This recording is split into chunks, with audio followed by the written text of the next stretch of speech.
Baik. Asyhadu an la ilaha illallah, asyhadu anna Muhammadar Rasulullah, Allahumma shalli ala Muhammad wa ala ali Muhammad. Assalamualaikum warahmatullahi wabarakatuh.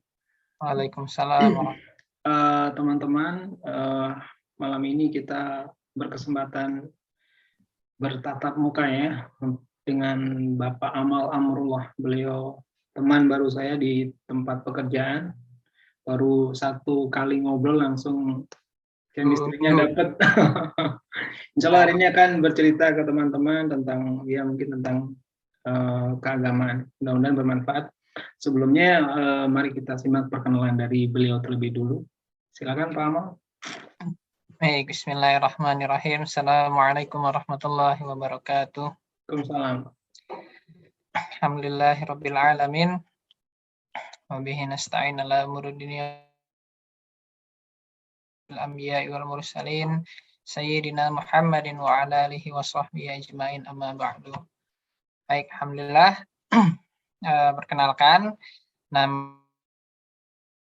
ya. Ada dua arti sebenarnya nama saya nih. Jadi kalau arti yang pertama itu amal itu perbuatan, ya. Arti yang pertama, yang kedua itu bisa jadi cita-cita. Pertama itu perbuatan, kemudian yang kedua cita-cita. Nah, kemudian amrullah diartikan sebagai dua kata sebenarnya digabung menjadi satu. Yang pertama amr, yang kedua amr di sini perintah, kemudian rullahnya itu dari Allah. Jadi bisa diartikan menjadi perbuatan yang diperintah.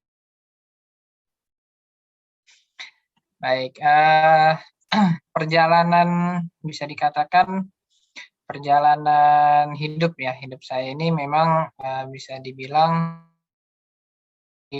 agak lika-liku gitu. Tapi bagaimana lika-liku itu pun setiap kali saya terlempar dari jalur ke akhirat, seakan-akan Allah ini menarik lagi begitu. Ketika SD, saya sempat bersekolah itu di Al-Hikmah. Kemudian pindah lagi di sekolah alam.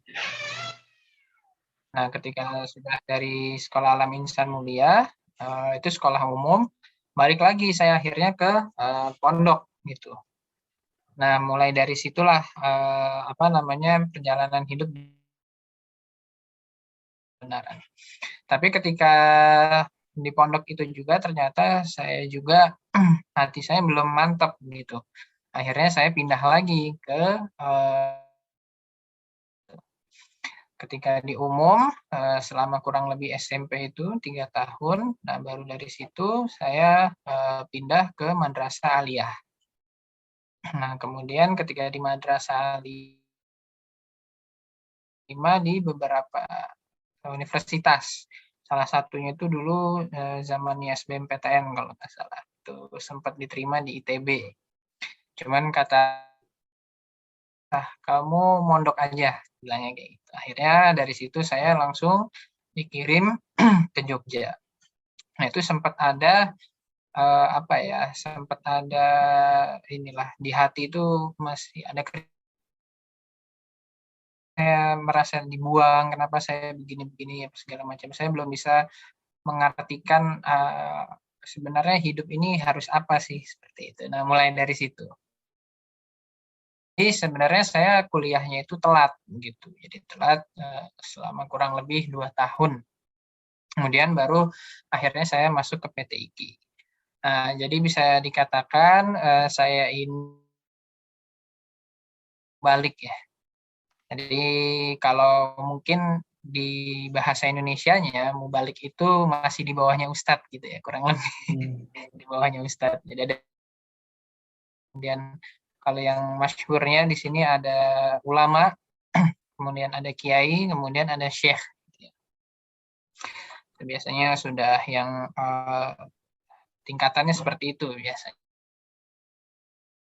Dan nama saya Amal Amrullah dan saya seorang mubalik, dan saat ini saya mengajar di SMP Anissa sebagai guru PAI atau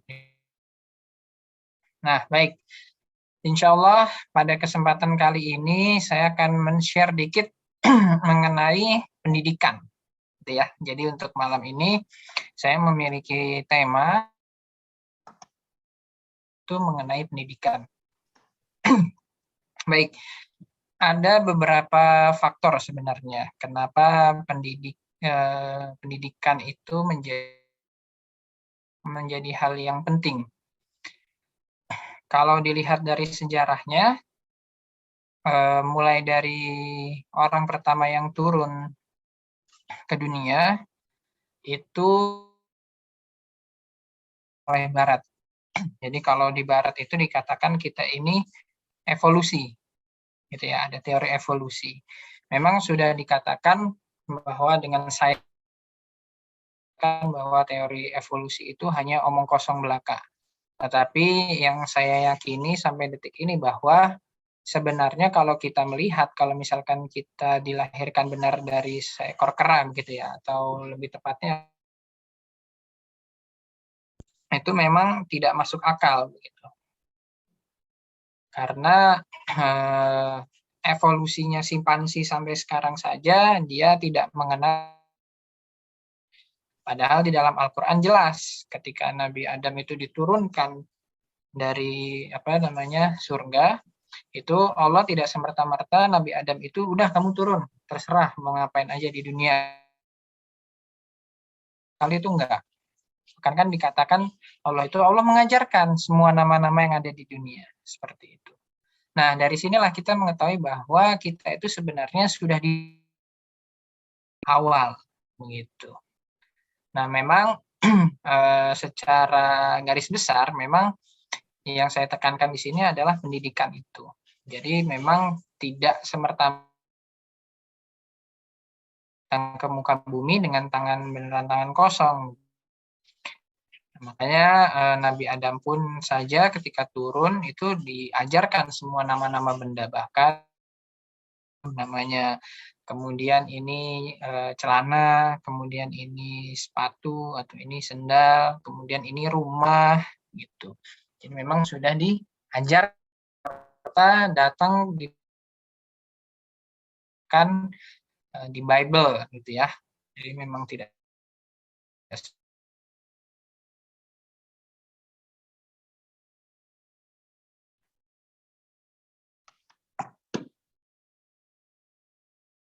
Masih terhubung?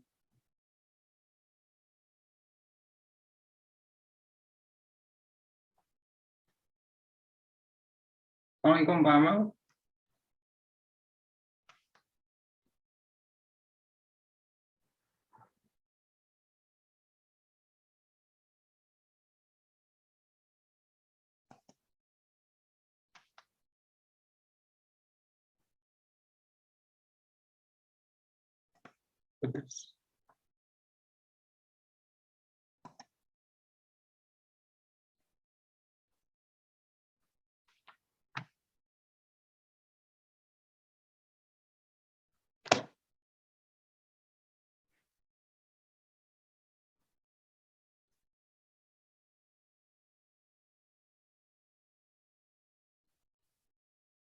Assalamualaikum Pak Amal. maaf Pak ini. Maaf ini. Silakan. Oke, baik. Jadi tadi sampai mana ya? Tadi tentang ilmuwan Barat tentang Oh ya, evolusi baik. ya. Jadi bukan berarti sains Al-Qur'an yang membuktikan sains, tapi justru malah kebalikannya. Al-Qur'an yang dibuktikan oleh sains seperti itu. Sama dengan halnya kita, istilah kata kalau kita ini termasuk umat ya, atau makhluk ciptaan Allah itu yang paling enak sendiri, gitu. Beda dengan sebelum kita, katakanlah sebelum Al-Quran. Sebelum Al-Quran itu mereka itu justru perang di dalam hatinya itu akan lebih bergejolak sepertinya, lebih di antara kita. Karena kita ini sudah dapat Al-Quran, kitab yang Allah janjikan sendiri akan menjaganya. Gitu. Jadi kita sebenarnya tidak ada kewajiban untuk menjaganya. Itu ya. Jadi harus kita pahami kita itu tidak ada kewajiban. Kita itu tidak diwajibkan oleh Allah itu untuk menjaganya. Tapi Allah sendiri, saya nanti yang akan menjaga Al-Quran, kata Allah. Allah sendiri yang akan menjaga Al-Quran. Nah, tapi dari situlah akhirnya Al-Quran itu menjadi agung, karena kita berlomba-lomba untuk menjaganya. Seperti itu. Nah, makanya pendidikan di sini menjadi hal yang utama, begitu. Karena Al-Quran tidak semerta-merta turun dari langit itu langsung satu buku, ya kan? Karena itu akan mengurangi keagungan Al-Quran itu sendiri. Nah, baik, jadi karena sekarang saya sudah mengajar di SMP Anissa, saya akan men-share sedikit kalau ini lebih kepada tarbiyah ya, kepada anak gitu. Jadi baik, bismillahirrahmanirrahim. Jadi yang pertama ini adalah yang akan saya sampaikan berkenaan mengenai tarbiyah antara orang tua ke anak gitu. Baik, jadi kalau kami biasa di PT IKI itu untuk mengenai tafsir, memang biasanya itu ada beberapa macam cara dalam mempelajari Al-Quran. Memang kalau misalkan kita belajar sesuatu hal ya, katakanlah fikih dalam Al-Quran.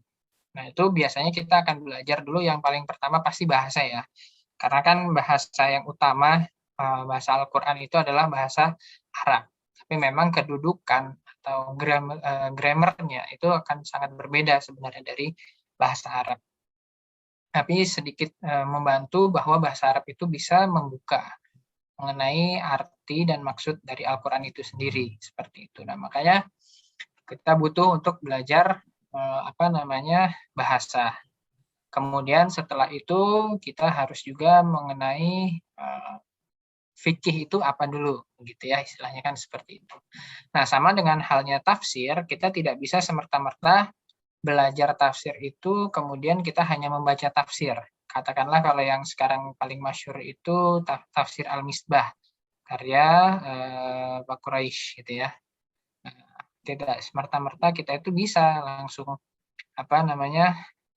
belajar dari situ. Tentu saja di balik itu ternyata masih banyak yang harus kita pelajari begitu ya. Jadi kalau kitab tafsir Pak Quraisy itu adalah bentuk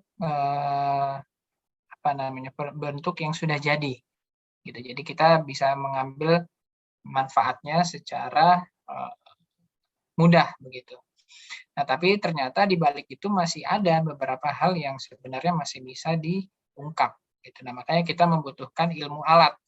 Jadi di dalam ilmu tafsir pun sebenarnya kita memiliki pelajaran yang namanya pertama itu ilmu tafsir, kemudian nanti ada kaidah-kaidah tafsir. Sama seperti kita kalau ingin membaca hadis, itu ada juga yang namanya mustalah hadis, gitu ya.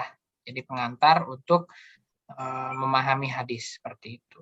Nah, baik. Jadi ketika tadi kita sudah belajar ilmu tafsir, nah maka kita akan melihat penafsiran para ulama itu akan berbeda seperti itu. Jadi sebagaimana kita melihat Al-Quran secara gamblang mungkin hanya tulisan Arab saja, tapi ketika kita sudah belajar ilmu tafsir, kita sudah belajar bahasa Arab, kemudian kita mengerti sedikit mengenai penafsiran ulama, kita akan melihat Al-Quran itu menjadi hal yang berbeda. Nah, makanya biasa kita kalau mahasiswa Usuluddin, begitu ya, mahasiswa ilmu tafsir, kita akan biasanya membahas hal itu yang berkenaan mengenai yang sekarang terjadi, begitu. Nah, kebetulan ini karena saya sekarang menjadi pengajar di SMP Anissa, nah saya akan menjelaskan sedikit mengenai tarbiyah. mengenai cara mendidik anak gitu ya. Nah, sebenarnya bukan berarti saya mengatakan ini bahwa saya paling ngerti gitu ya mengenai cara mendidik anak begitu. Tapi saya hanya menyampaikan apa yang ada di Al-Qur'an, kemudian kita sedikit meriset begitu ya mengenai apa sih yang Allah sampaikan di dalam Al-Qur'an seperti itu. Adapun pengembangan-pengembangan mengenai makna dan maksud dari Allah Subhanahu wa taala itu sebenarnya bisa dikembalikan kepada diri kita sekalian gitu ya. Jadi kami sebenarnya orang tafsir gitu ya, orang tafsir lah biasanya kalau orang itu bilang, itu hanya memberikan istilahnya bahan mentah gitu. Jadi balik lagi kepada nanti yang mendengar atau yang mendapatkan bahan tadi untuk diolah gitu ya. Mungkin dipotong-potong dulu gitu ya, kemudian dikasih bumbu, kemudian digoreng atau direbus, kemudian baru bisa disantap seperti itu. Baik, jadi untuk kali ini saya akan menjelaskan mengenai tarbiyah orang tua ke anak. Tapi dalam sekarang ini konteksnya yaitu adalah tarbiyatul ab. Nah, gitu ya. Tarbiyatul ab atau tarbiyah bapak, pendidikan bapak. Baik, jadi dalam pendidikan bapak ini memang saya terutama itu baru tahu bahwa ternyata banyak sekali yang tidak banyak sih, sekitar ada 5 atau 6 ayat disebutkan di dalam Al-Quran itu justru untuk bagaimana tarbiyatul itu atau pendidikan itu sebenarnya yang diberikan ke anak itu oleh seorang bapak. Bahkan dia disebutkan di dalam Al-Quran seperti itu. Jadi kalau tadi saya bilangnya tarbiyatul ab gitu ya. Nah, tarbiyatul itu justru malah sedikit seperti itu. Jadi lebih banyak tarbiyatul ab. Nah, bagaimana kita bisa tahu kalau misalkan lebih banyak tarbiyatul ab? Nah, biasanya kita kalau orang tafsir menyebutkan konteks di sini adalah dengan konteks maudu'i. Jadi kita mengenai pokok-pokok tertentu gitu ya. Sebuah topik-topik tertentu. Baik, tadi kita sudah mengerucut dari hal pendidikan, kemudian kita mengerucut lagi kepada pendidikan ayah kepada anak gitu ya. Nah, baik, jadi dalam konteks kali ini saya akan menjelaskan kata ya bunaya. Nah, ini ada dalam beberapa ayat Al-Qur'an itu yang mengatakan ya bunaya. Jadi artinya apa ya bunaya? Kalau misalkan Allah itu sering bilang di dalam Al-Qur'an itu ya ayyuhalladzina amanu gitu ya. Artinya adalah wahai orang-orang yang beriman seperti itu. Kemudian apalagi kemudian banyaknya apalagi alladzina, kemudian ya ayyuhalladzina amanu seperti itu. Nah, kalau ini dia mengatakan ya bunayya. Jadi spesifiknya pada kesempatan kali ini saya akan membahas mengenai ya bunayya. Jadi apa itu ya bunayya? Ya, kalau di dalam bahasa Arab itu dikatakan sebagai wahai gitu ya. Wahai.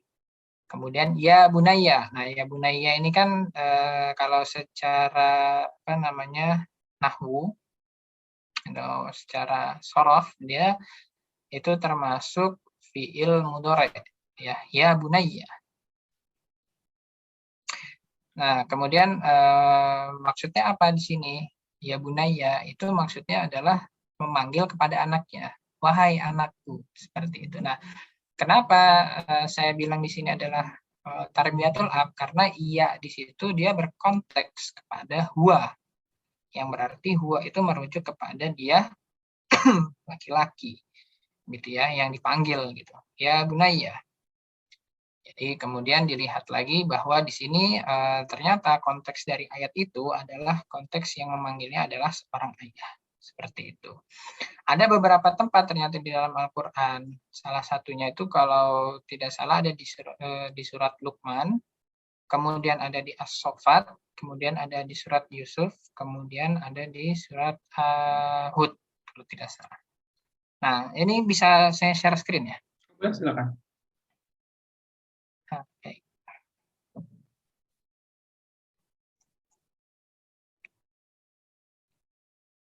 Baik, jadi share screen aja. Jadi yang pertama di sini di surat Luqman di ayat 13. Nah, kalau kita lihat di sini, A'udzubillahi minasyaitonirrajim, bismillahirrahmanirrahim. Wa in qala Luqmanu li ibnihi gitu ya, li ibnihi wa huwa ya'iduhu ya bunayya la tusyrik billah. Inna syirka la zulmun 'adzim.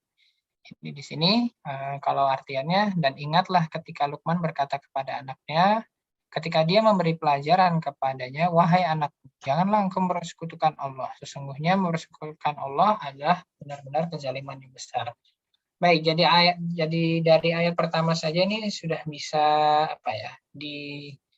diungkap begitu ya, bagaimana bahwa yang tertulis di sini itu adalah dari perkataan seorang bapak kepada anaknya begitu. Jadi di sini Luqman bertanya kepada anaknya gitu. Berkata kepada anaknya. Dibilang wahai anakku, ya bunaya gitu ya. Jadi kita konteksnya di situ sekarang seperti wahai anakku begitu. Ya bunaya. La tusyrik billah. Janganlah engkau mempersekutukan Allah. Nah, ini jadi di sini seakan-akan bahwa Allah itu ingin mengajarkan bahwa justru yang mengajarkan hal seperti ini adalah seorang ayah gitu ya. Nah, makanya ini juga sebenarnya menjadi dibilang itu pecutan bagi kita sebagai seorang ayah ini, bahwa ada riset dari Universitas Cambridge ya kalau nggak salah, itu mengatakan bahwa intensitas seorang ayah berbicara dengan anaknya itu selama 24 jam itu paling lama itu hanya 5 menit gitu ya. Jadi hanya mengatakan, "Hei, apa kabar?" Kemudian seorang ayah akan sibuk dengan pekerjaannya, akan sibuk dengan dunianya. Sang anak pun akan seperti itu. Dia akan sibuk dengan dunianya, dia tidak akan mempedulikan ayahnya. Padahal di dalam Al-Quran ini jelas, Allah mengatakan bahwa, sampai di sini mengatakan bahwa wahai anakku, janganlah engkau mempersekutukan Allah. Nah, di sini jelas konteksnya begitu. Konteks dari sini kita tidak usah menggunakan tafsir yang dulu, tapi kalau kita lihat dari ayatnya gitu ya, itu bahwa dibilang di sini adalah seorang bapak ngomong ke anaknya.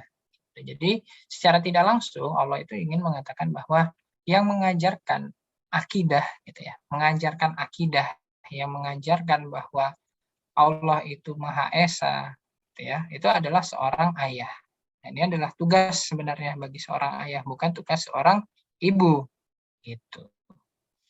Jadi di sini dibilangnya wa in qala Luqman libnihi wa huwa ya'iduhu ya bunayya la tusyrik billah inna syirka la dzulmun 'adzim. Jadi di sini Allah ingin berbicara kepada kita semua bahwa lihat nih, saya sudah memberikan contoh bahwa untuk mengajarkan akidah itu sebenarnya adalah tugas seorang ayah, seperti itu. Gitu. Jadi konteksnya di sini yang pertama ya bunaya, kunci utamanya. Kemudian di sini ya bunaya itu merujuk kepada yang memanggil seorang bapak, yang dipanggil itu seorang anak begitu. Dan di sini juga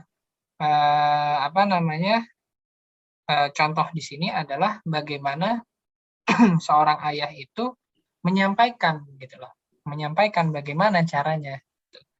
Nah, kalau di Al-Qur'an memang secara jelas saja la tusyrik billah gitu ya. Atau mungkin nanti kalau misalkan kita ngomong ke anak kita itu bisa saja kita menggunakan bahasa yang lain. Tapi kalau di sini tujuan utamanya adalah mengajarkan akidah seperti itu. Baik, kemudian ada di ayat lain, di ayat 16. Nah, ini juga sama. Ya bunayya gitu ya. Jadi lagi-lagi ini Luqman berkata kepada anaknya. Ya bunayya, wahai anakku, innaha in taku mithqala habbatin min khardalin fatakun fi sakhratin aw fis samawati aw fil ardi ya'ti bihallahu innallaha latifun khabir. Sini ini satu kalimat full. Wahai anakku, sungguh jika ada sesuatu perbuatan sebesar biji sawi dan berada dalam batu atau di langit atau bumi, niscaya Allah akan memberinya balasan. Sesungguhnya Allah Maha Halus, Maha Meneliti. Baik, kalau yang tadi seorang ayah mengajarkan akidah kepada kepada anaknya. Nah, di ayat ini Allah ingin menjelaskan bahwa kita bisa melihat di sini dari konteksnya ya. Jadi di sini diajarkan bagaimana kalau tadi ada akidah, kalau di sini diajarkan bagaimana untuk anak itu menjadi seorang yang jujur, menjadi orang yang amanah, menjadi seseorang yang bisa dipercaya seperti itu. Jadi di sini ingin dikatakan bahwa Allah itu melihat terus gitu loh. Allah itu selalu menjaga kamu. Allah itu selalu ada di dekat kamu. Jadi kalau katakanlah Bapak tidak ada di dekat kamu, bahwa yang lebih dekat dari Bapak ke kamu adalah Allah ke kamu. Seperti itu. Jadi dikatakan bahwa di sini itu bahkan seberat biji sawi dan berada di dalam batu atau di langit, bumi, insya Allah akan memberinya balasan. Jadi di sini benar-benar anak itu ternyata tidak hanya diajarkan akidah saja, bahwa segala sesuatu hal itu sebenarnya seorang ayah lah yang menjadi tolak ukur bagi seorang anak, gitu. Karena segala pendidikan, segala apapun yang dibutuhkan oleh seorang anak itu sebenarnya segalanya itu ada di sosok bapak, seperti itu ya, ada di sosok ayah. Dalam Al-Quran itu dijelaskan seperti itu. Nah, kemudian setelah ayat ke-16 ada lagi di ayat 17. Ya bunaya, aqimis sholata wa'mur bil ma'rufi wanha 'anil munkari wasbir 'ala ma asabak inna dzalika min azmil umur. Seperti itu. Wahai anakku, laksanakanlah sholat dan suruhlah manusia berbuat yang ma'ruf dan cegahlah mereka dari yang mungkar dan bersabarlah terhadap apa yang menimpamu. Sesungguhnya yang demikian itu termasuk perkara yang penting. Oke. Yang pertama tadi sudah mengajarkan akidah, kemudian yang kedua sudah mengajarkan bagaimana sih sebenarnya menjadi orang yang hidup itu, bahwa hidup itu selalu dilihat oleh Allah. Nah, kemudian yang ketiga ini bahkan dijelaskan di sini, ya bunaya, aqimis sholah. Nah, ini artinya apa? Laksanakanlah sholat. Gitu ya. Jadi di sini tuh dikatakan bahwa yang menyuruh sholat gitu ya, yang supaya anak itu menjadi mengerti bagaimana itu sholat, pentingnya sholat, makna sholat, kenapa saya harus sholat, itu yang harus mengajarkan siapa? Seorang ayah. Sebenarnya itu adalah tugas orang ayah, seperti itu. Bahkan sampai untuk menyuruh sholat pun itu sebenarnya ya bunaya, yaitu seorang ayah yang mengajarkan kepada anaknya. Nah, kalau di sini ayatnya sebenarnya konteksnya agak lebih luas lagi. Jadi kalau di sini contohnya adalah aqimis sholata wa'mur bil ma'ruf, kemudian wanha anil munkar wasbir ala ma asabak. Jadi kalau di sini dikatakan bahwa kalau di dalam ilmu tafsir ada yang namanya hukum wawu atof. Jadi wawu atof itu seperti kata hubung ya kalau di dalam Indonesia itu. Jadi wawu itu mengartikan bahwa sesuatu hal itu datangnya bersamaan. Beda dengan fa,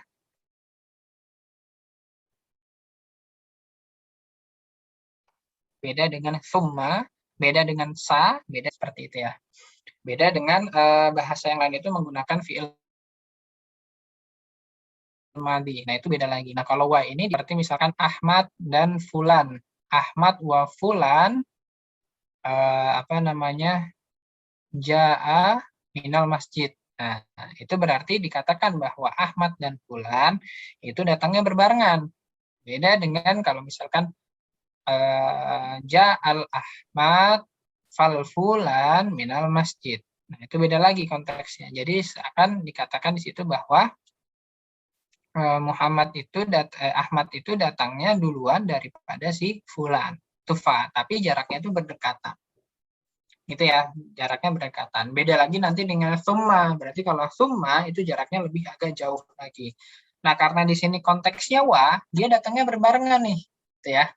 Nah, saya berbarengan itu bagaimana? Jadi di sini si Luqman ini Luqman itu bilang di sini bahwa aqimis sholah. Kemudian wa'mur bil ma'ruf wanha 'anil munkar wasbir 'ala ma asabak. Jadi di sini bukan berarti semuanya itu dan tidak. Tapi kita itu semuanya disuruh sholat. Kemudian kita itu juga harus berbuat ma'ruf. Kemudian kita juga harus mencegah mereka dari yang mungkar dan bersabar terhadap apa yang menimpamu. Jadi kita sama saja kalau misalkan sholat nih, tapi tidak bersabar terhadap apa yang menimpa kita. Nah, ini berarti gugur juga perintahnya, seperti itu. Sama juga kalau di sini misalkan kita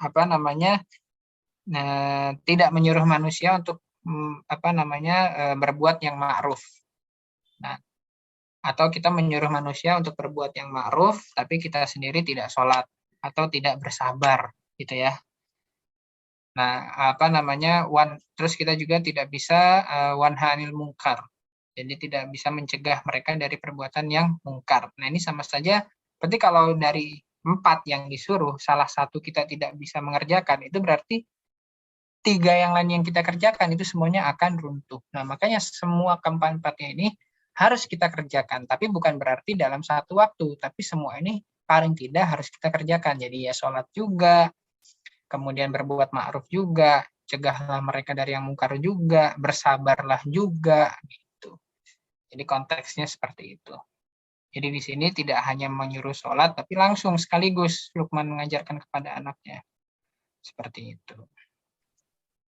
Nah, baik, ini adalah baru dari satu surat. Kita sudah menemukan 3 ayat yang mengatakan ya bunayya. Jadi jelas ya dalam konteks ini bahwa Allah itu benar-benar kepada kita itu memang yang disuruh untuk mengajarkan kepada anak kita itu sebenarnya adalah seorang bapak.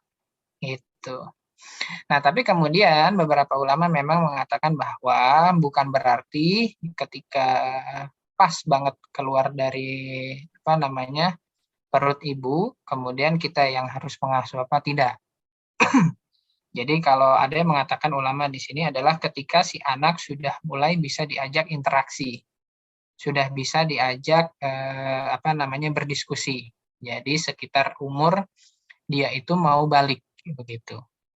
Ketika kita sudah si anak ini sudah diwajibkan sholat misalkan. Nah, di situ kan kita sudah mulai bisa mengajak berinteraksi kan kepada seseorang anak. Barulah di situ kewajiban seorang ayah sebenarnya untuk mengajarkan kepada anaknya. Begitu. Baik, kita lanjut sedikit ke ayat yang selanjutnya ada di As-Saffat.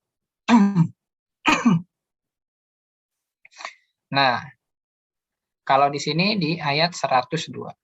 Baik, kalau di sini ayatnya falamma balagha ma'ahu sa'ya qala ya bunayya inni ara fil manami anni adbahuka fanzur madza tara qala ya abati fa'al ma tu'mar satajiduni insyaallahu minas sabirin. Maka ketika anak itu sampai pada umur sanggup berusaha bersamanya, Ibrahim berkata, wahai anakku, sesungguhnya aku bermimpi bahwa aku menyembelihmu, maka pikirkanlah bagaimana pendapatmu. Dia menjawab, wahai ayahku, lakukanlah apa yang perintahkan Allah kepadamu. Insya Allah engkau mendapatiku termasuk orang yang sabar. Nah, baik, kalau tadi sudah dibilang bahwa kita harus mengajarkan ini. Tapi kita tidak dikasih tahu bagaimana caranya. Kita tidak dikasih tahu gimana sih sebenarnya. Ya kalau ngasih tahu doang mudah gitu ya. Kita sebagai orang tua juga pasti kurang lebih bisa kita untuk memberitahukan. Tapi di sini diajarkan bagaimana caranya. Gitu.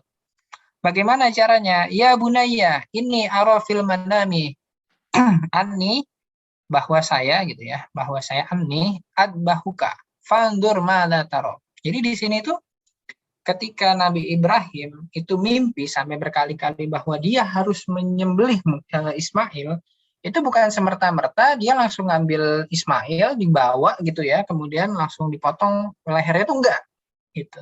Jadi apa yang dilakukan oleh Nabi Ibrahim? Yang dilakukan oleh Nabi Ibrahim di sini adalah dia berdialog, dia berdiskusi begitu. Jadi tidak hanya satu arah, pelajaran atau pendidikan itu tidak satu arah begitu. Tapi dia berdiskusi di sini nih, berdiskusi. Dia bilang di sini, ini sesungguhnya saya fil manami, melihat di tidur saya, bahwa saya itu adbahuka, menyembelih kamu gitu. Kemudian fandur madataro, coba kamu bagaimana, kalau yang kamu lihat itu apa gitu. Jadi maksudnya ada nggak kamu mimpi-mimpi kayak gitu. Kemudian apa kata Ismail di sini? Nah, ini luar biasanya juga ya Ismail di sini. Kola ya abati gitu. Jadi ketika tadi ya bunaya, di sini langsung ngomong ya abati gitu katanya. Ya abati if alma tukmar, lakukan aja apa yang disuruh kepada engkau, apa yang disuruh kepada bapak gitu istilahnya. Lakukan saja gitu loh. Kalau memang disuruhnya seperti itu, ya sudah lakukan saja. Nah, insya Allah Bapak akan mendapatkan saya termasuk orang-orang yang sabar seperti itu. Nah, ini memang kalau untuk contoh yang ini memang termasuk contoh yang luar biasa ya. Tapi terlepas dari itu semua, bahwasannya ini sudah merupakan contoh yang disebutkan di dalam Al-Quran, yang dimana bahwa sebenarnya Allah itu pengen kita itu dikasih petunjuk oleh Allah itu seperti itu. Nah, kadang memang kitanya saja yang terlalu buta terhadap Al-Quran, makanya kita tidak tahu bahwa, oh iya ya sebenarnya Allah itu udah ngasih tahu loh di Al-Quran itu bahwa kayak gini loh caranya untuk mengajarkan ke anak itu. Tidak berarti kita harus, ayo sholat, ayo ngaji mulu, ngaji, gitu kan. Tidak kayak gitu. Bahkan ada dialog di situ. Bahkan ada ajakan mungkin. Atau mungkin di sini padahal mimpi yang di sini itu sudah berkali-kali lah katakanlah Nabi Ibrahim. Tapi bagaimanapun itu tidak bisa diputuskan sendiri gitu ya. Karena ini berkenaan dengan si anak begitu ya. Apalagi kalau kita sebagai orang tua pengen anak ini, kita mempunyai mimpi misalkan karena mungkin tidak tercapai, kemudian pengen dibawa ke anak, akhirnya kita sendiri udahlah kamu sekolahnya di sini aja. Padahal kan bisa jadi di diri anak itu mereka memiliki hasrat sendiri gitu ya, mempunyai keinginan sendiri untuk bagaimana dia menjalani hidup mereka. Nah, kadang kita juga yang terlalu buta terhadap itu, makanya kita tidak menanyakan hal itu kepada dia dulu, langsung saja udah kamu mondok aja di sana. Itu bagus kok pondoknya gitu. Padahal si anak ini sebenarnya dia mempunyai keinginan. Nah, tapi di contoh ini juga ini luar biasanya Ismail juga dia tidak akan meragukan. Justru yang ragu di sini adalah sebenarnya Ibrahim. Ya gimana tidak ragu ya bahwa Ibrahim di sini kan ingin menyembelih anaknya sendiri gitu ya. Kita juga kalau dilihat di sini ya bahkan ujiannya Nabi Muhammad itu nggak ada yang sebesar ini gitu. Untuk menyembelih anaknya sendiri itu nggak ada. Ini memang yang ujian yang luar biasa yang diberikan oleh Allah kepada Nabi Ibrahim. Memang luar biasa sekali begitu ya. Makanya mungkin saking cemasnya begitu ya. Ada siapa-siapa lagi akhirnya. Nah, tapi ini juga luar biasanya. Kalau mungkin sekarang kita mendapatkan hal-hal yang seperti itu, mungkin tidak akan bertanya kepada anak. Kita lebih mungkin nangis aja gitu, atau mungkin malah jadi depresi atau apa. Gitu. Tapi kalau di sini apa? Nabi Ibrahim langsung nanya ke Ismail. Ada kayak gini-gini atau misalkan hal genting apa, misalkan itu dibicarakan sama seperti itu. Ini Allah memberikan caranya begitu loh. Gimana sih caranya kita ngasih tahu ke anak, mengajarkan ke anak itu bagaimana? Ya ini dengan berdialog. Nah, makanya tadi yang saya bilang bahwa para ulama sepakat bahwa ya bunaya ini konteksnya itu ketika anak sudah bisa diajak diskusi. Nah, di sini kira-kira umur Ismail itu sekitar 9 sampai 12 tahun ya, sekitar itu. Jadi hampir dia mau balik seperti itu. Oke. Itu tadi kita sudah dapat berapa contoh? 3. Kemudian ini di As-Saffat 1. Jadi sekitar ada 4 ya. Nah, baik. Kemudian lanjut di surat yang lain. Maaf ini saya minum sedikit. Nah, ini kemudian di surat Yusuf di ayat 4 ini dikatakan In qala Yusufu li abihi ya abati inni ra'aitu ahada asyara kaukaban wasyamsa wal qamara ra'aituhum li sajidin. Nah, jadi di sini berawal dari kecemasan Yusuf gitu. Jadi dari kecemasan Yusuf. Jadi kalau tadi dari kecemasan seorang ayah, kalau ini dari kecemasan anak kepada bapaknya. Dia bilang, jadi saya melihat nih, gimana ini kok pada sujud ke saya semua ini, semua bintang gitu kan. Semua bulan, semua bintang gitu, semuanya tuh sujud ke saya semua begitu. Nah, kemudian apa? kata ayahnya. Qala ya bunayya la taqsus ra'yuka ala ikhwatika fayakidu laka kaida inna syaitana lil insani aduwwum mubin. Nah, jadi di sini juga Allah itu ya bagaimana ya? Saya juga ini jujur juga saya merasa bahwa wah luar biasa juga ya ternyata begini begitu. Kalau kita yang saya bilang tadi ya, kalau misalkan kita hanya melihat Al-Qur'an kemudian melihat melihat terjemahan gitu ya. Itu mungkin kita masih buta gitu, masih oh ya udahlah paling arti dari konteks ayat ini hanya begitu saja. Padahal di balik itu tuh luar biasa begitu. Bagaimana Allah itu di sini ingin mengatakan bahwa begini loh, kalau anak itu punya kecemasan, punya masalah, itu yang menjawab, menyelesaikan masalah itu sebenarnya tugas siapa? Seorang ayah gitu. Jadi di sini jelaskan seperti itu. Jadi di sini ya qala ya bunayya la taqsus ru'yaka ala ikhwatika fayakidu kalaka kaida. Wahai anakku, janganlah engkau ceritakan mimpimu kepada saudara-saudara. Nah,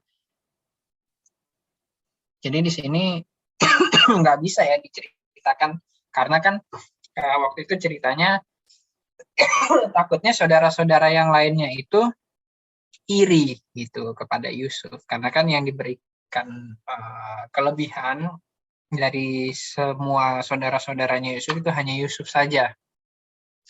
Makanya ayahnya di sini memberikan udah kamu nggak usah cerita-cerita sama teman-teman yang lain karena di sini setan itu luar biasa membujuk teman-teman saudara-saudara kamu itu. Nah kan makanya akhirnya Yusuf itu kan dibuang gitu sama saudara-saudaranya seperti itu. Nah, baik. Jadi kita tadi sudah dapat beberapa. Yang pertama, tugas yang sebenarnya mengajarkan atau mendidik itu adalah ternyata lebih banyak ditekankan kepada seorang ayah. Sampai dia menyuruh sholat, menyuruh apa, segala macam itu adalah sebenarnya tugas seorang ayah. Kemudian yang tadi di As-Saffat dikatakan bahwa bagaimana caranya, gitu ya, bagaimana caranya kita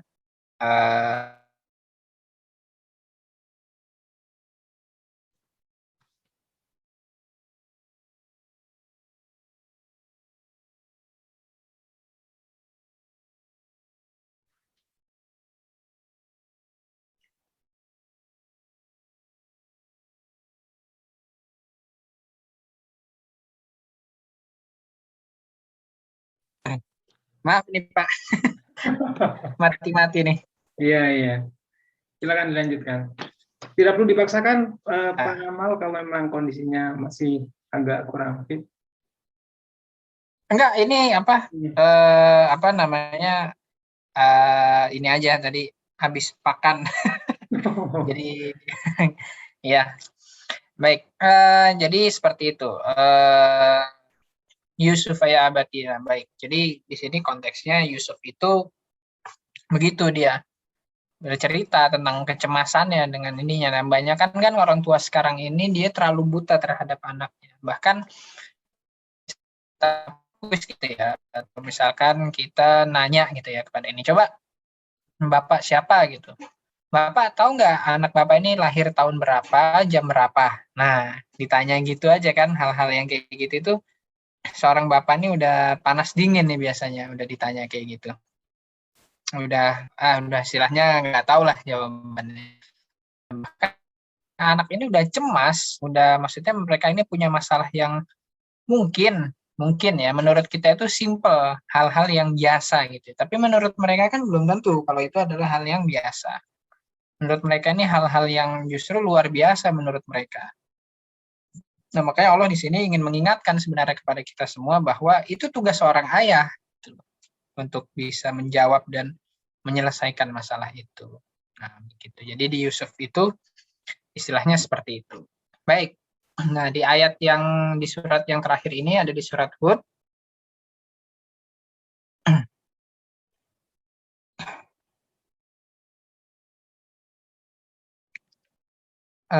Di surat Hud ini, maaf sebentar, saya salah ini kayaknya. Oh, benar, 42. Oh iya benar. 42. Nah, 42. Nah, kalau ini apa? Tentang Nabi Nuh. Nah, ini ya, Nabi Nuh. Wa hiya tajri bihim fi maujin kal jibal wa nada Nuhun ibnahu wa kana fi ma'zili ya bunayyar kab ma'ana wa la takum ma'al kafirin. Berarti ini sebagai ini tanbih yang lebih keras daripada yang sebelum-sebelumnya.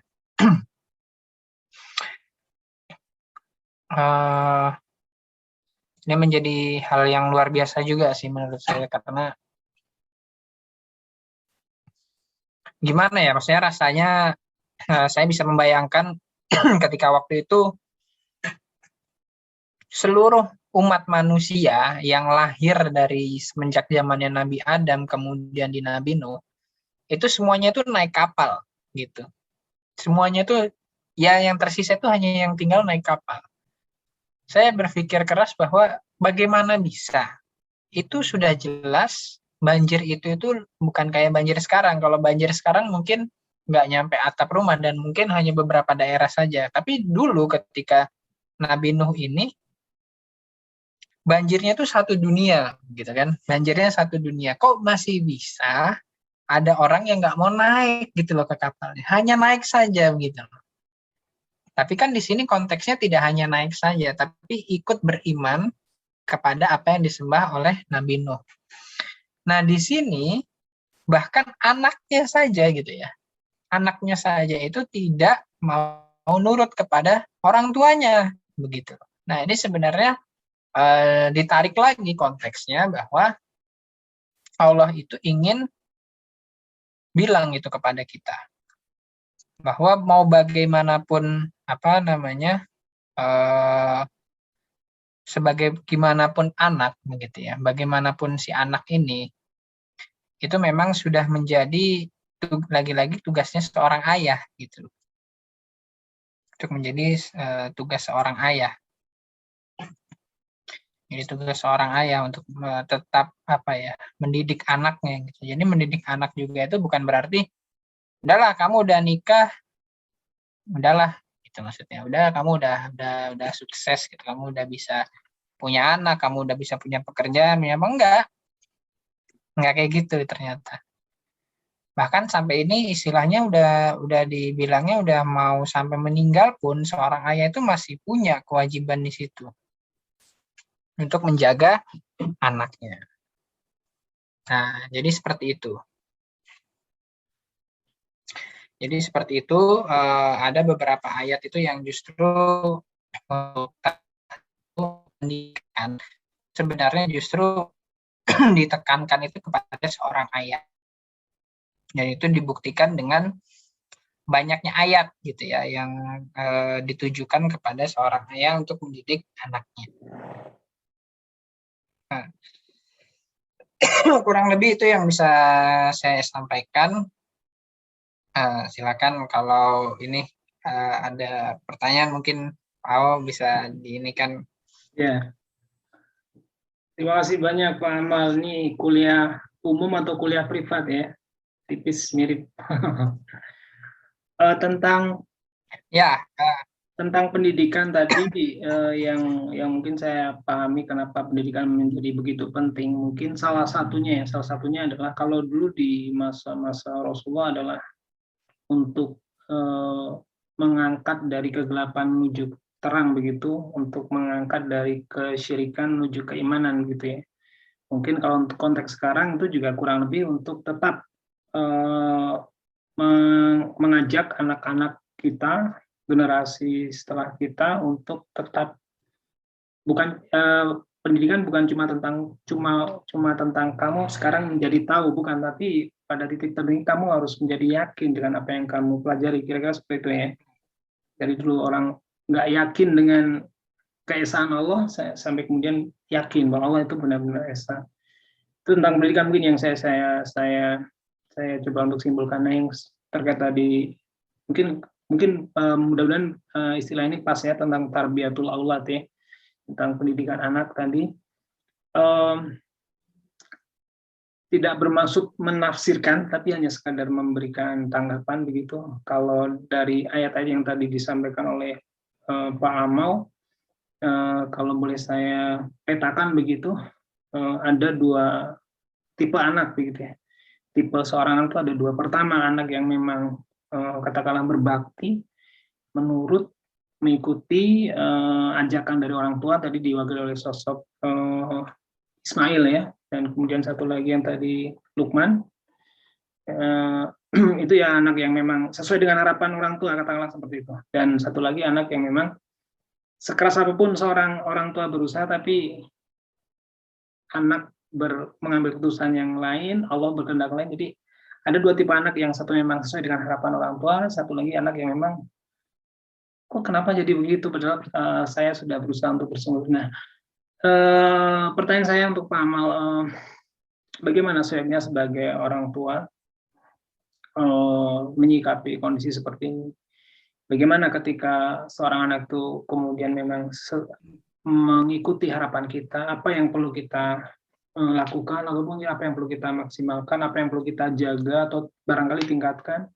Dan satu lagi, dan di sini yang mungkin sering terjadi ketika anak itu dalam beberapa hal dipanggil saja mungkin tidak menyahut, apalagi disuruh untuk sholat, mungkin ditambah mungkin ya sekarang tadi kalau Pak Amal sampaikan, peran orang tua saat ini harus benar-benar jangan sampai buta begitu ya. Tadi kalau penelitian dari Universitas Cambridge cuma 5 menit itu benar-benar waktu yang intens. Dan sekarang ditambah mungkin fenomenanya anak-anak sekarang ayah-ayah mereka beralih dari ayah fisik menjadi ayah digital ya. Jadi ayahnya sudah hanya berdua, kemudian mereka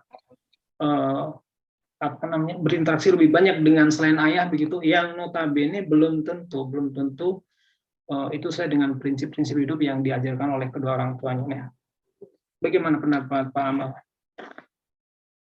Baik, jadi saya ini suka ditanya juga sebenarnya sama orang-orang.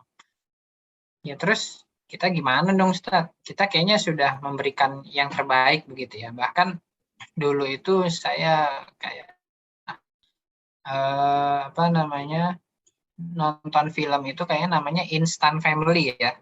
Jadi dia itu tadinya sepasang suami istri, udah nikah lama, tapi memang sebenarnya mereka itu nggak mau punya anak.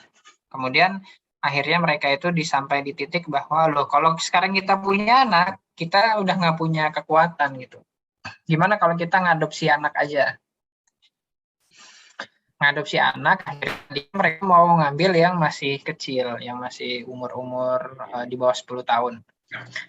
Tapi ternyata akhirnya mereka dapat satu paket, yang satu udah SMA, kalau yang satu itu masih SD, kira-kira seperti itu.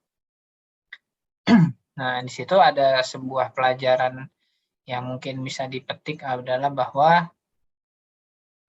tugas kita itu bukan menjadikan anak kita itu menjadi anak baik, bukan. Tujuan kita itu bukan membuat dia baik, gitu ya. Jangan salah sangka nih, kita jangan beranggapan bahwa kita ini bisa menjadikan anak kita ini baik, enggak. Itu enggak mungkin gitu loh. Bahkan menjadikan orang lain baik saja, kalau ini malah justru anak kita sendiri ya, itu sebenarnya kita nggak punya kekuatan itu gitu loh. Kita ini siapa gitu menjadikan seseorang itu menjadi baik, itu kedudukan kita ini sebagai apa gitu.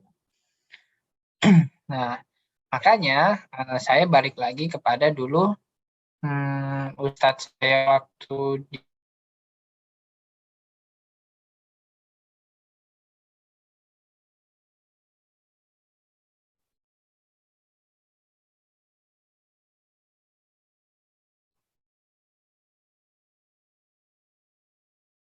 Ya. maaf ini mati-mati nih sinyalnya. Jadi apa namanya, saya ingat sekali itu kata Ustadz saya itu, dia bilang tugasnya Rasul itu adalah sebenarnya tugasnya Rasul itu bukan mengajarkan Islam sebenarnya. Jadi tugasnya Rasul itu kalau misalkan sekarang ada yang celana itu yang buat masukin gesper itu ya, yang bolongan buat gesper itu ya. Nah itu tugasnya Rasulullah itu megang itu supaya orang-orang itu nggak lari ke neraka. Jadi tugasnya Rasulullah itu megang itu supaya orang-orang itu tidak lari ke neraka. Karena kita ini sebenarnya larinya ke neraka semua gitu. Larinya ke neraka semua. Maka Rasulullah itu tugasnya seperti itu, megang celana kita supaya kita tidak lari ke neraka. Jadi kita ini lari nih ke neraka nih. Jadi bukan jalan lagi, langsung lari kita ke neraka. Tapi tugasnya Rasulullah itu seperti itu. Jangan sampai kamu ke sana, hei, jangan ke sana, ayo sini, ikut saya ke surga, ikut saya ke surga, ikut saya ke surga, gitu. Jadi bukan berarti, jadi di sini konteksnya adalah kita itu tidak bisa membuat orang itu menjadi baik. Bahkan Bill Gates sekalipun gitu ya, anaknya belum tentu sepintar Bill Gates, belum tentu secerdas beliau, gitu ya. Terus siapa lagi misalkan contohnya? Bahkan siapa lagi? Sahabat juga belum tentu anaknya juga sehebat bapaknya, seperti itu kan, istilahnya kan seperti itu. Ya tidak bisa kita membuat baik atau bahkan lebih baik gitu. Itu menurut saya adalah sebuah ungkapan yang omong kosong begitu. Jadi sebaiknya kita ini sebagai manusia itu diberikan cara oleh Allah itu adalah dengan ikhtiar, dengan usaha. Jadi karena kita konteksnya di sini adalah sebagai seorang ayah, seorang bapak, yang pasti umurnya lebih jauh daripada anaknya, ya, berarti kan dari segi ilmu, dari segi pengalaman, kemudian dari segi apapun itu pasti lebih dari sang anak. Di mana dia, sang anak ini kan baru menghadapi yang namanya penghapusan memori gitu kan. Dari negeri ruh kemudian ke dunia. Makanya yang bisa kita lakukan adalah kita melakukan yang terbaik. Gitu. Kita hanya bisa melakukan yang terbaik. Sisanya, hasilnya, kemudian apa yang dicapai, apa yang nanti akan terjadi, kita serahkan semuanya kepada Allah Subhanahu wa taala. Nah, tapi kita harus yakin juga begitu ya, bahwa apa yang kita kerjakan, apa yang kita lakukan, apa yang kita amalkan sekarang ini, itu semuanya akan berbanding lurus. Jadi tidak mungkin kalau sekarang kita berlaku jelek, maka nanti akan jadi bagus seperti itu. Sama dengan sebaliknya juga, kalau misalkan kita berlaku baik, tidak mungkin hasilnya nanti akan menjadi jelek seperti itu. Adapun yang namanya hasil itu tentu akan berbeda hasil Allah Subhanahu wa taala. Jadi satu yang ini yang selalu saya sampaikan juga, bahwa kita nggak bisa membuat orang itu jadi lebih baik. Bahkan anak sendiri yang lahir dari perut istri kita itu nggak bisa kita berharap jadi dia itu manusia yang baik. Tapi lagi-lagi apa gitu ya? Karena ketika biasa kalau orang itu ini istrinya lagi hamil ya Pak ya? Iya ya, kita doain ya semoga anaknya menjadi anak yang soleh atau solehah, yang berbakti kepada orang tuanya. Ya begitupun kita gitulah. Bukan berarti kita menjadi seorang orang tua kepada anak tersebut, jadi kita bisa membuat dia menjadi anak yang baik, tidak. Ya. Sama, kita juga sama seperti kedudukan orang lain, kita juga hanya bisa mendoakan, gitu. Makanya ketika kita sebagai orang tua itu merasa dilukai hatinya oleh seorang anak, yang bisa kita lakukan apa? Ya mendoakan gitu. Bukan menghukumnya gitu ya, tapi mendoakan gitu. Karena kekuatannya manusia itu dua itu. Yang pertama ikhtiar, yang kedua adalah doa. Jadi yang bisa menggetarkan arsy itu adalah doa. Jadi yang bisa saya katakan adalah itu. Kita hanya bisa melakukan yang terbaik, insya Allah. Nah, yang terbaik juga tentu saja itu memiliki, maksud saya ini secara universal ya, untuk melakukan yang baik, yang terbaik. Jadi kalau spesifiknya ya berarti kita harus memiliki ilmu, gitu ya, harus memiliki ilmu, harus memiliki keyakinan yang luar biasa juga. Kemudian ada keimanan juga kita harus punya seperti itu. Nah, 3 hal ini yang menjadi bekal begitu loh. Nah, adapun orang lagi-lagi konteksnya juga kepada orang tua sekarang. Banyak pasangan juga yang dia bilangnya saya umur segini udah nikah. Tapi persiapan yang dia lakukan itu sekedar hanya materi seperti itu. Padahal tidak semudah itu gitu. Adapun kalau misalkan nanti dia tidak bisa punya anak atau hal lainnya, yaitu sudah qadarullah gitu. Tapi kalau misalkan nanti bisa punya anak, itu kan tugasnya tidak mudah gitu loh. Kita harus mengerti dulu apa itu anak, kemudian nanti itu dia apa, paling tidak kita harus punya ilmunya dulu gitu. Nah, itulah luar biasanya yang tadi saya katakan di awal, bahwa kita ini sebagai umat yang sudah luar biasa begitu loh. Semuanya ini sudah ada di depan mata kita gitu. Hanya kitanya saja yang mungkin masih buta atau terlalu sombong gitu loh untuk tidak melihat dan mempelajari itu. Seperti itu. Nah, makanya usaha terbaik tadi itu secara universal, secara spesifiknya yaitu yang paling penting itu kita harus punya keyakinan dan ilmu. Seperti itu. Mungkin ini pertanyaan terakhir ya, Pak Amal. Baik. Ini mungkin lebih sifatnya praktis ya, praktis. Adakah kebiasaan-kebiasaan baik yang bisa kita kenalkan ke buah hati kita, baik itu masih usia dini, katakanlah usia masih kecil begitu ya, 2, 3, 4 tahun, atau mungkin yang sudah tadi menjelang balik, kebiasaan-kebiasaan apa yang seyogianya perlu orang tua dalam hal ini seorang ayah, terutama untuk memperkenalkan apa ya, ya tentu untuk menjadikan berikhtiar tadi supaya anak bisa menjadi anak yang baik, lebih dekat sama Allah. Kira-kira kebiasaan seperti apa yang perlu dibiasakan dari seorang ayah ke seorang anak seperti itu? Nah, baik. Jadi ini pertanyaannya berarti udah lebih spesifik lagi mungkin ya. Ada apa yang akan dilakukan seorang ayah gitu ya. Ya. Jadi ini juga banyak sih sebenarnya yang ditanyakan seperti ini. Kalau saya dari diri saya pribadi ini ya, karena saya pun untuk tarbiyah ini banyak sebenarnya untuk mengenai dalil, mengenai apa, sebenarnya banyak sekali bagaimana cara untuk menjadi seorang ayah, bagaimana seorang apa. Bahkan saya juga sempat baca itu ayah untuk pemula gitu. Ayah untuk pemula sendiri bagaimana. Tapi satu yang saya ambil itu sama seperti buku-buku fikih gitu ya. Saya balik lagi kepada akarnya, karena menurut saya seperti ini. Yang namanya metode, yang namanya cara, itu kita akan bisa ngomong lebih dari 10.000 lah, bisa lah. Kita mau metode ini, metode itu, metode banyak sekali. Tapi satu yang kita lupakan itu biasanya kita balik lagi ke akarnya. Ya. Nah, akar ini, akar yang menurut saya ini menjadi hal atau landasan gitu ya, menjadi hal landasan yang penting menurut saya.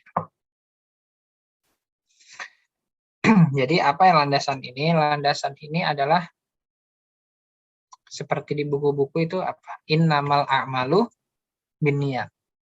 Nah, ini yang menjadi menurut saya ini menjadi hal yang penting. Mungkin kita mempunyai beribu, puluh ribu, ratusan ribu, jutaan mungkin metode. Tapi kadang kita tuh lupa dengan apa sih sebenarnya. Jadi saya selalu mengatakan biasanya kalau kepada ibu-ibu itu bahwa innamal amalu binniyat gitu.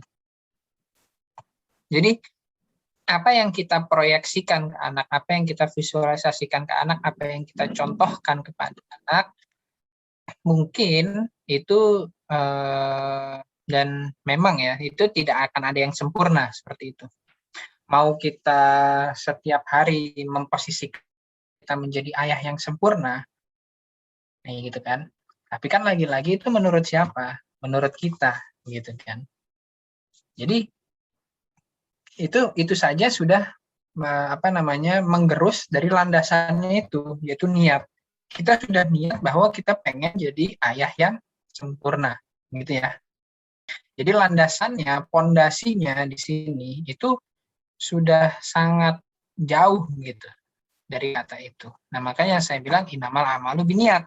Nah, apabila kita sudah paham dan mengaplikasikan innamal amalu binniyat, itu insya Allah saya bilang 90% lah, atau 99% dari apa yang kita lakukan itu akan berbalik lurus. Gitu. Jadi katakanlah kita menjadi seorang ayah, kita pengen mengajarkan sholat. Ya Allah, saya sekarang niat sholat, tapi niat sholat saya itu bukan hanya saya mengerjakan kewajiban saya, tetapi juga saya ingin mengajarkan kepada anak saya. Jadi tolong jadikan sholat saya sebagai contoh kepada anak saya. Nah itu. Gitu. Jadi itu adalah menurut saya menjadi landasan yang luar biasa. Baik dari sekarang orang banyak bilang, udah kasih contoh aja. Kasih ini aja, ilmu ini gini. Tapi menurut saya itu bukan akarnya. Gitu. Itu bukan hal yang esensinya dari hal itu. Ya, saya selalu mengatakan bahwa innamal amalu binniyat. Gitu ya. Nah, yang versi panjangnya itu kan jelas ya. Kalau kita hanya untuk menikahi wanita dan itu, ya kita hanya akan mendapatkan itu. Dan pasti akan mendapatkan itu. Tapi kalau kita hijrahnya karena Allah dan Rasulnya, berarti kita akan mendapatkan Allah dan Rasulnya. Dan ketika kita mendapatkan Allah dan Rasulnya, itu jangankan kita menikah dengan perempuan yang kita suka. Satu dunia pun bisa dikasih sama Allah Subhanahu wa Ta'ala. Tujuannya seperti itu. Jadi kita balik lagi kepada landasan awalnya, yaitu innamal amalu binniyat. Jangan kita punya harapan bahwa oke lah kita banyak metode begini. Tapi akhirnya kita lupa kepada niat kita. Niat kita adalah untuk supaya anak kita bisa mencontoh bahwa anak kita bisa mendapatkan pelajaran di situ. Anak kita bisa mendapatkan. Nah, ini memang kalau untuk orang sekarang hal yang biasa ya, hal yang sangat simpel begitu kalau menurut saya. Tapi ini merupakan landasan yang luar biasa. Itu bagaimana kita sebagai seseorang yang berada di bumi, yang makhluk Allah yang bukan apa-apa, tetapi kita diberikan hal yang luar biasa gitu. Ditambah kita diberikan kitab suci yang itu makhluk yang lain itu nggak ada yang mau nerima. Karena saking dahsyatnya kita saja yang mungkin sebagai manusia ini saking sombongnya, saking arogannya gitu ya. Kita menerima Al-Quran gampang aja. Gitu. Padahal kan luar biasa Al-Quran. Seperti itu sih yang bisa saya sampaikan. Berarti sebenarnya mungkin kalau lebih tepatnya nggak cukup satu malam barangkali menjelaskan begitu banyak uslub tadi ya, metode. Banyak sih. Benar. Di luar sana banyak, banyak referensi banyak, tapi jangan lupa akarnya dulu yang harusnya kita pegang ya. Nah, itu dia. Benar, itu dia. Iya, baik. Itu yang paling penting. Jadi alhamdulillah jadi pemahamannya menjadi lebih bertambah lagi ya. Yang mungkin barangkali selama ini sebagian orang sangat disibukkan dengan uslub begitu, dengan how to-nya, tapi abai dengan why-nya, kenapanya, niatnya untuk siapa, apakah karena Allah ataukah untuk selain Allah begitu. Insya Allah cukup ya, Pak Amal. Baik, Ya, saya Semoga rasa bermanfaat. cukup. Saya memang kalau misalkan saya sama teman-teman itu memang biasanya sih sampai malam memang Pak, karena memang kita pasti semakin malam itu yang namanya apa ya, obrolan itu pasti kan berlapis-lapis ya. Jadi Iya, mungkin yang awalnya menanyakan kabar, kemudian kita masuk ke apa, ke apa, ke apa, ke apa, sampai akhirnya itu biasanya ya itu azan subuh yang memisahkan. Biasanya sih seperti itu. iya, Jadi memang sudah terbiasa kita emang kalau untuk seperti ini gitu, insya Allah. iya, ya, baik. Terima kasih Pak Amal, semoga selalu Baik, sehat, semoga wawasan ceritanya bermanfaat untuk teman-teman. amin, amin, insya Allah. Kita bisa bertatap muka langsung ya dengan Baik, teman-teman, insya Allah. Saya akhiri untuk sesi obrolan malam kuliah umum ya, kuliah umum malam ini. kuliah umum, kuliah umum benar, kuliah umum. Terima kasih banyak, mohon maaf bila ada yang kurang berkenan. Saya mohon izin untuk live ya. Terima kasih Pak Amal. Baik, Assalamualaikum baik. warahmatullahi wabarakatuh. Waalaikumsalam warahmatullahi wabarakatuh. I'm losing my way. I'm losing my way.